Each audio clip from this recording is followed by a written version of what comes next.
أنا مش من النوع اللي بيتأثر بسرعة، ولا من الناس اللي بتصدق الحكايات اللي بنسمعها في نص الليل. بس اللي حصل معايا خدني المكان لسه مش قادر أخرج منه. يمكن الحلقة اللي فاتت سمعتوا حكايتي مع المكالمة اللي جاتلي من رقمي، وكان صوتي بيحذرني.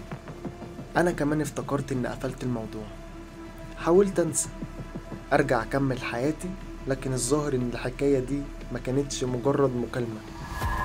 الحكاية الحقيقية بدأت بعدها، في الليلة اللي بعدها وأنا واقف قدام المراية لقيت جملة مكتوبة قدامي على بخار الإزاز. محدش كتبها، وما كانش فيه أي حد في البيت غيري.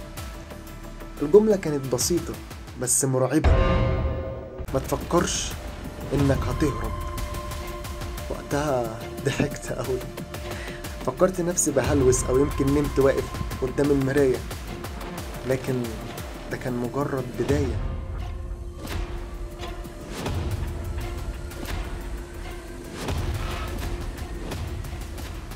اليوم اللي بعده صحيت من النوم وأنا حاسس بحاجة تقيلة أوي على صدري.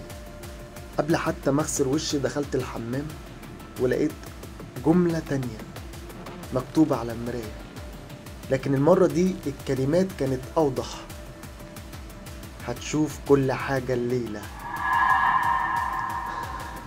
قلبي كان بيدق بسرعة، مش قادر أفهم هو أنا بيتهيألي ولا فعلا حد بيلعب بعقلي.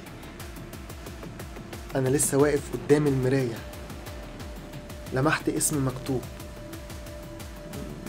مش مجرد جملة، اسم كامل بحروف مرتعشة كأنها محفورة بخوف. فضلت أراقب المراية وأنا حاسس إني مش لوحدي. في نفس الليلة صحيت على صوت غريب، رنة موبايل. الموبايل كان مطفي من العصر، لكن الرنة كانت جاية منه، والمكالمة كانت جاية من نفس الرقم اللي اتصل قبل كده، رقمي. جريت عليه، فتحت السماعة، سمعت صوتي أنا، لكن المرة دي الصوت كان أهدى ومرعوب، وبيقول جملة واحدة: بص في المراية دلوقتي، بص في المراية دلوقتي. مش قادر أقاوم، رحت الحمام، لقيت الجملة بتتكتب قدامي حرف حرف، كل حرف بيتحفر كأنه بينقش على جلدي، مش على الإزاز. الجملة ما كانتش طويلة، لكنها كفيلة تهد جبل: أنا أنت من بعد النهاية. وقبل ما ألحق أفكر أو حتى أتنفس الضوء قطع. آخر حاجة سمعتها كان صوت ضحكتي